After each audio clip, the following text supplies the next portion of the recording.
رجب المرجب کی آج 25 تاریخ ہے، کل 26 تاریخ ہوگی، رات 27ویں ہوگی، شب معراج۔ ایک مومن اور مسلمان کو نبی سے متعلق جو چیزیں ہیں انہیں بتانے کی ضرورت نہیں ہے، از خود سب کو جاننا چاہیے۔ کسی کے بارے میں آپ کو معلومات ہو یا نہ ہو، کسی تہوار کے بارے میں آپ جانیں یا نہ جانیں، کوئی تہوار آپ منائیں یا نہ منائیں، اس سے کچھ فرق نہیں پڑتا۔ البتہ جو چیزیں میرے آقا سے متعلق ہیں، رسول گرامی سے متعلق ہیں، ان چیزوں کا جاننا ایک مرد مومن کے لیے از حد ضروری ہے۔ اگر نہیں جانیں گے تو ایمان کو ٹٹولنا ہوگا۔ کسی ولی بزرگ کا عرس نہیں منائیں گے، ایمان میں کوئی خرابی نہیں آئے گی۔ شرعی طور سے منا لیں گے تو فائدہ ہو سکتا ہے، لیکن گناہ نہیں۔ دنیا کے جتنے اولیاء کرام ہیں، کسی کا عرس مت بناؤ، کوئی گناہ نہیں، لیکن سیرت مصطفیٰ کو نہ جانو، معراج کو نہ جانو، آقا کے اوصاف کو نہ جانو، فرق پڑے گا، اور بہت زیادہ فرق پڑے گا، دنیا میں بھی اور عقبہ میں بھی۔ اسی مہینے میں کتنی ساری چیزیں ہوئی، لوگوں نے بڑھ چڑھ کر حصہ لینا چاہیے، لیکن معراج کے بارے میں مجھے بتانا پڑے گا کہ کون سا تحفہ وہاں ملا تھا۔ معلوم ہے کون سا تحفہ ملا تھا؟ زور سے ایک بار بولیے۔ ہم بلواتے نہیں ہیں، لیکن بات آج اہم ہے، بولیے کیا ملا تھا؟ ایک مومن کو یہ جاننا ضروری ہے، نہیں ضروری ہے؟ نماز کے حوالے سے میری تقریر سن چکے ہیں بارہا کہ بغیر نماز کے انسان زندہ ہی نہیں، وہ مردہ ہے۔ جو نماز نہیں پڑھتا، چلتا پھرتا ہے، اس کو آپ زندہ مت سمجھیے، حقیقت میں مردہ وہی ہے۔ جو انسان اپنی زندگی سے دور ہو جائے، اس سے بڑا بیوقوف کون ہو سکتا؟ اس لیے مسلمانوں میں بارہا تاکید کرتا ہوں کہ اصل کی طرف لوٹ آؤ۔ یہ خفیات میں جو تم گم ہو گئے ہو، یہ جائز اور مباحات میں جو تم گم ہو گئے، اپنے آپ کو کھو دیے ہو کہ تمہیں فرض کی طرف، واجب کی طرف، اللہ اور رسول کی طرف آنے کا موقع نہیں مل رہا ہے، ابھی بھی وقت ہے، سمجھ جاؤ۔ یہ تمہارے جلوس، یہ چادر و غاغر تمہاری مغفرت کا ذریعہ کبھی نہیں بن سکتے۔ یہ نمازوں کے ٹائم میں ڈھول اور تاشے مغفرت نہیں، تمہارے جہنم میں جانے کا ذریعہ بن سکتا ہے، لیکن ایک مرتبہ دل سے میرے آقا کو یاد کر لو گے، رب کی رحمت یہاں بھی برسے گی، وہاں بھی برسے گی۔ دین و ایمان اللہ و رسول کا نام، نہ جانے کیا ہو گیا ہمارے مسلمانوں، اصل کو چھوڑ کر نقل کی طرف گھوم رہے ہیں، اور ایسا ہو گئے ہیں کہ نکلنے کا موقع نہیں، اور اسی میں جھگڑا، اسی میں فساد، اسی میں سلسلے کا جھگڑا، اسی میں پیری مریدی کا جھگڑا۔ ارے ایک بار نماز کے لیے بھی جھگڑا کرو نا، تب دل کو ہمارا سکون ملے کہ آج مسلمانوں نے بے نمازیوں سے اس لیے جھگڑا کیا کہ تم نماز کیوں نہیں پڑھتے ہو۔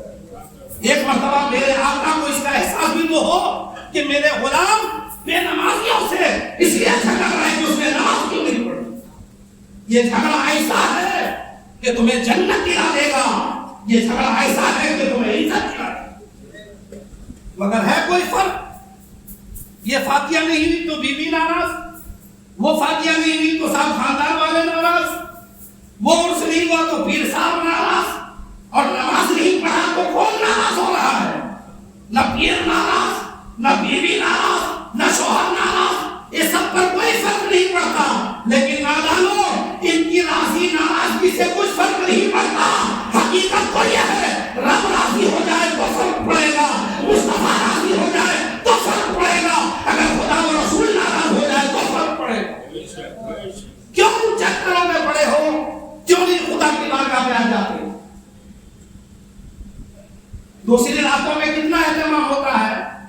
کل کی رات آئے گی نماز کی رات، نماز کی رات، نماز کی رات، ارے عرش اعظم سے آگے جا کر خدا کی ملاقات کرنا، خدا کا دیدار کرنا، یہ رب کی مصطفیٰ کی معراج ہے، اور وقت پر آ کر نمازیں ادا کر لینا یہ مومنوں کی معراج ہے۔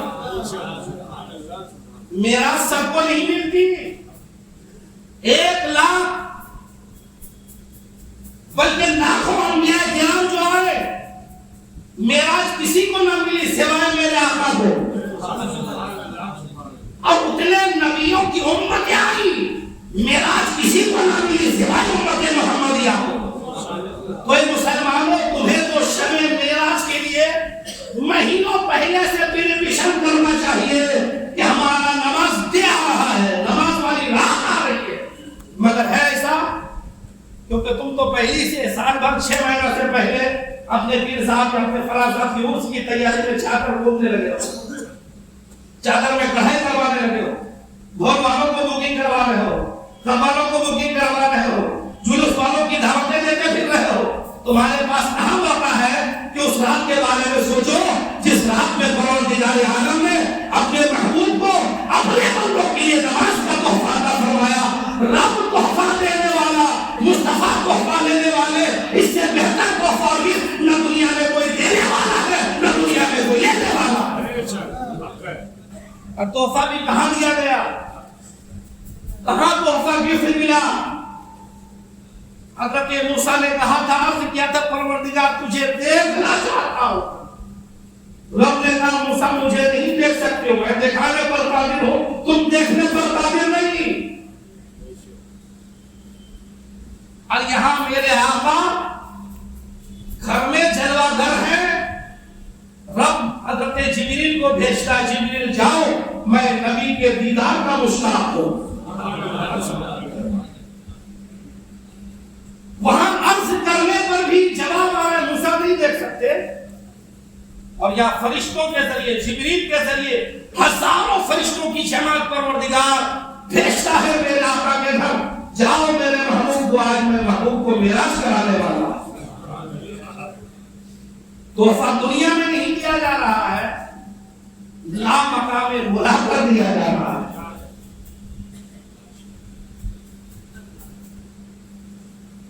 معراج کا واقعہ بڑا طویل ہے، بارہا مجھ سے سنا بھی ہوگا، یہ 20-25 منٹ میں اس کا ایک اجمالی خاکہ ہی بیان کیا جا سکتا ہے۔ سارے نبیوں میں اعجاز صرف ہمارے اور آپ کے نبی کو حاصل ہے۔ کتنی بڑی بات ہے، اگر دوسری قوموں کے پاس یہ رات ہوتی تو اس رات کو وہ لوگ رات نہیں نہ جانے کیا کیا بنا دیتے، لیکن مسلمانوں کو دیکھیے گا کل کی رات کیسے خراٹے مار کر کے سوئیں گے۔ معراج کی رات ہے، نماز کی رات ہے، خدا کے قرب حاصل کرنے کی رات ہے، یہ مصطفیٰ کو راضی کرنے کی رات ہے۔ روزہ رکھنا، نماز پڑھنا، عبادتیں کرنا اس رات کی خصوصیات ہے، معمولی بات تھوڑی ہے۔ میرا قرآن سورہ بنی اسرائیل 15 پارے، سبحان الذی اسری بعبدہ لیلا من المسجد الحرام الی المسجد الاقصی الاقصی الذی بارکنا حولہ لنریہ من آیاتنا انہ هو السمیع البصیر۔ 15 پارہ پڑھ لیجیے گا، ٹرانسلیشن ترجمہ آج میں چھوڑ رہا ہوں۔ 27واں پارہ سورہ النجم، فدنا فتدلا فکان قاب قوسین او ادنی۔ 27واں پارہ سورہ النجم کی آیت نمبر 1 سے لے کر 17 تک پڑھو، نبی کے معراج کا، نبی کی طاقت کا، نبی کے اختیار کا پتہ چلے۔ خالی ترجمہ ہی کر دوں گا تو وقت ختم ہو جائے، کچھ کام آپ لوگ بھی کر لیا کیجیے۔ اسی بہانے ہو سکتا ہے کچھ لوگ قرآن کھول لیں تو مفتی صاحب نے آیت اور نشاندہی کرنی، ذرا ایک بار ٹرانسلیشن پڑھ کے ہم دیکھ لیں کہ مطلب کیا ہے۔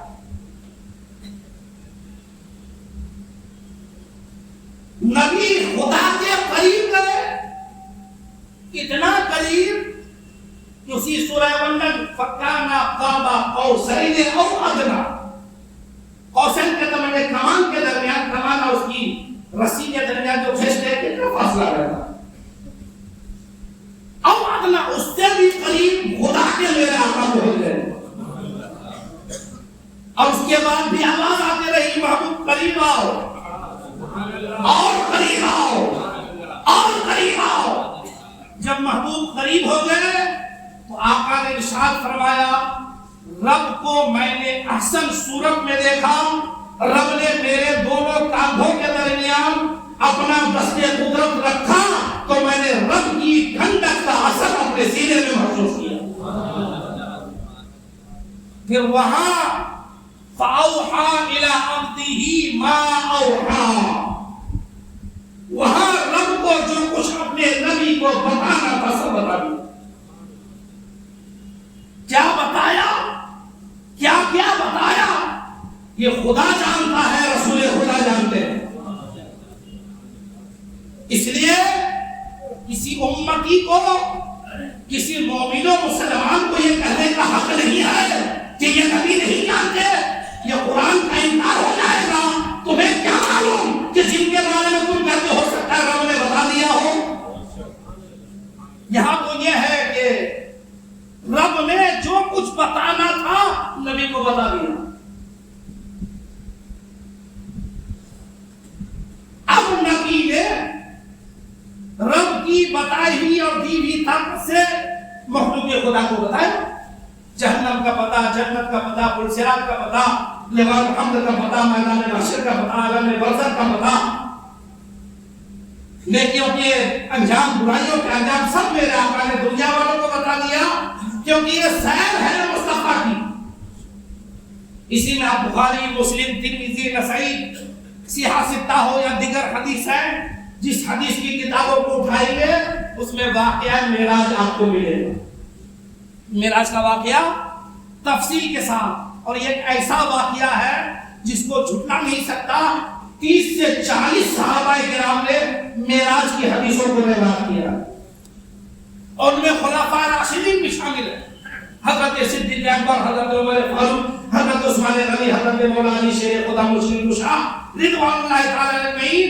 یہ خلفائے راشدین بھی حدیث معراج روایت کرنے والوں میں شامل ہیں. اس واقعہ کو کون جھٹلا سکتا؟ پھر میں نے قرآن کے بارے میں بتایا، قرآن میں بھی اس کا ذکر ہے واقعہ معراج کا. سبحان الذی اسری بعبدہ، کتنا مبارک سفر ہے یہ. آقا نکلے مسجد اقصی سے بیت المقدس تک، بیچ کے بہت سارے واقعات جو حدیثوں میں ہیں. پھر مسجد اقصی جا کر جو فلسطین میں ہے، وہاں جا کر سارے نبی پہلے سے کھڑے، امام کا انتظار ہو رہا ہے، اور یہ امام پہلے سے آ کر بیٹھے، مقتدی کا انتظار ہو رہا ہے. سارے انبیاء موجود، آدم سے لے کر حضرت عیسیٰ تک حدیثوں میں موجود ہے. حضرت جبریل ایک عمل کہہ رہے ہیں، نبی سے فرمایا سید المرسلین آج کی امامت صرف آپ کی ہے. نبی نے مسجد اقصی میں امامت فرمائی. ایسی جماعت اور کہاں ملے؟ سارے نبی مقتدی، امام الانبیاء امام. نبی نے نماز پڑھا دی، سارے نبی وہاں موجود. اسی حدیث پاک نے، بہت ساری حدیثوں سے یہ ثابت ہے، اسی حدیث پاک نے عقیدہ کلیئر کر دیا کہ آدم سے لے کر میرے آقا تک کوئی نبی مردہ نہیں، سب زندہ. مل گیا؟ ارے مل گیا. اس پر ہم بہت ساری حدیثیں پیش کر سکتے ہیں، اس واقعہ کو کوئی جھٹلا بھی نہیں سکتا. اب سارے نبی جو پہلے گئے تھے یہاں موجود. اس کا فلسفہ کیا تھا؟ اس کا فلسفہ وہ ساری حدیثیں ہیں، حدیث قدسی سے لے کر حدیث نور تک، جس میں رب نے فرمایا کہ سب سے پہلے میں نے اپنے نبی کے نور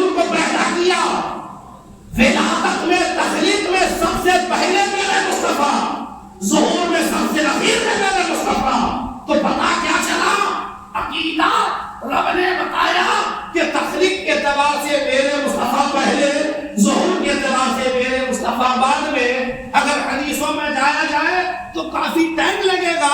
2 شعر میں اعلیٰ حضرت عظیم البرکت نے فیصلہ فرما دیا کہ وہی ہے اول، وہی ہے آخر، وہی ہے باقی، وہی ہے ظاہر، دستہ بستہ ہے پیچھے حاضر، جو سلطنت آگے کر گئے۔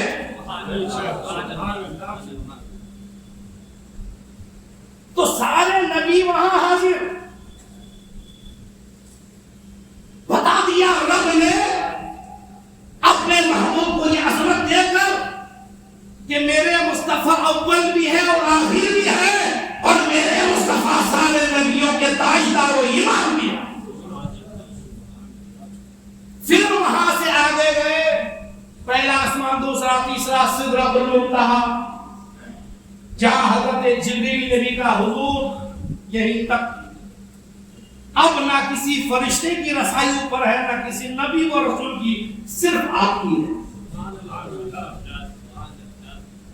اکیلے میرے آقا گئے لامکہ، عرش بری، پھر لامکہ، پھر جو میں نے بتایا فدنا اللہ فکان قاب قوسین او ادنی، دیدار مصطفیٰ، دیدار خدا کر کے میرے مصطفیٰ واپس آنے لگے تو رب نے فرمایا محبوب میں نے مہمان آپ کو بلایا ہے تو میں کچھ گفٹ بھی دینا چاہتا ہوں۔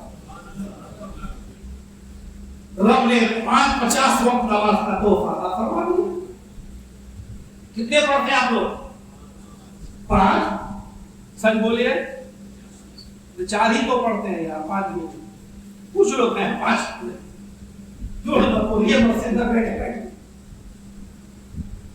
غیروں کو تو دوسرے لوگ سمجھتے ہیں مسلمانوں پر 4 ہی وقت کی نماز، مسلمانوں کی حالت و فطرت کو دیکھ کر کے 4 ہی وقت کی ہوگی، کیونکہ 5 ہی وقت میں تو کسی کو دیکھتی ہی۔ دوسرے لوگ تو اٹھ جاتے ہیں مگر مسلمان نہیں اٹھیں گے، کیونکہ پھر یہ اٹھیں گے تو رات کے 3 بجے تک برائی کس کی کریں گے؟ کون برائی کرے گا؟ کون جھگڑا فساد کی بات کرے گا؟ کون خرافات کی بات کرے گا؟ یہ مسلمان سو جائے گا تو شیطان کو پھر جاگے رہنا پڑے گا، اس لیے شیطان سوتا ہے، یہ مسلمان اس کا کام کرتے ہیں رات کے 3 بجے تک، 4 بجے تک، اور کچھ لوگ چین سے اللہم صلی علی اذان کے لیے اور اس کے بعد چھوڑ چھاڑ کے ایسے تیزی کے ساتھ بھاگتے ہیں سونے، ہمیں اذان ہو گئی، چل سونے کے لیے۔ شیطان بھی ڈر کے بھاگ جاتا ہے کہ یار اذان سے میں بھی اتنا نہیں ڈرتا تھا جتنا تم لوگ ڈر رہے۔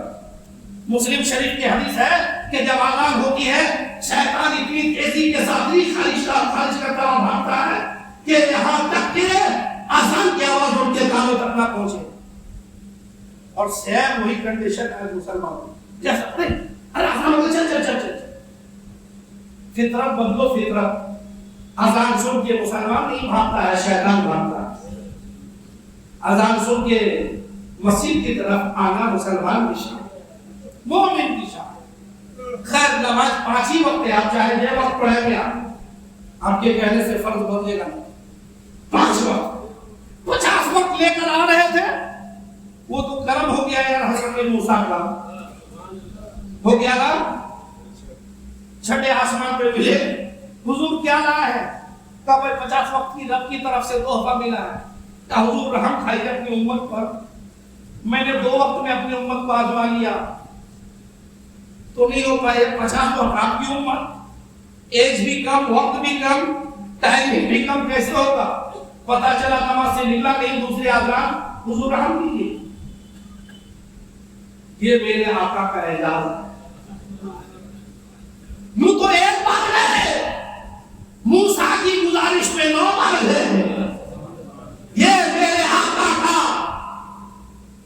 کی عظمت ہے کہ رب کے پاس میرے آقا جب چاہے آئے جائے۔ جاتے رہا کیا پروردگار، بات ایسی ہے، حضرت موسیٰ کا مشورہ ہے۔ رب نے فرمایا ٹھیک ہے، وہ میرا کلیم ہے، مشورہ ماننا چاہیے، اور 5 مائنس کر دیا۔ مائنس کرتے کرتے 5 تک پہنچے، مزید گزارش تھی۔ میں نے فرمایا موسیٰ اب تو حیا آ رہی ہے، لا تبدیل لکلمات اللہ، قرآن فرماتا ہے جب 45 مائنس ہو گئی تو رب نے فرمایا محبوب ظاہراً مائنس کر دیا لیکن میری بات پہ تبدیلی نہیں، تمہاری امت 5 ہی پڑھے میں دوں گا 50۔ اندازہ کیجئے اس سے بڑی عبادت اور کیا، اس سے بڑا دن اور کیا ہوگا۔ اس لیے کل کی رات مسلمانوں تقریر معراج پہ اور بھی سماعت کیجیے گا میری۔ کل کی رات نماز پابندی سے پڑھیے، عشاء کی نماز جماعت سے پڑھیے، فجر کی نماز جماعت سے پڑھیے کم سے کم، تاکہ رات بھر عبادت کا ثواب ہو جائے۔ جاگنے کی رات کل کی ہے، اللہ توفیق دے تو روزہ رکھیے، ذکر کرنے کی، عبادت کرنے کی، اللہ اور رسول کو راضی کرنے کی کوشش کیجیے۔ میں حیرت میں ہوں ہمارا مسلمان کس کو راضی کرنا چاہتا ہے؟ ارے کسی کو راضی مت کرو، خدا کو راضی کرو، رسول خدا کو راضی۔ اللہ تبارک و تعالی ہمیں نماز کی پابندی، نماز کی قدر و قیمت، نماز کی اہمیت کو سمجھنے کی توفیق و عطا فرمائے۔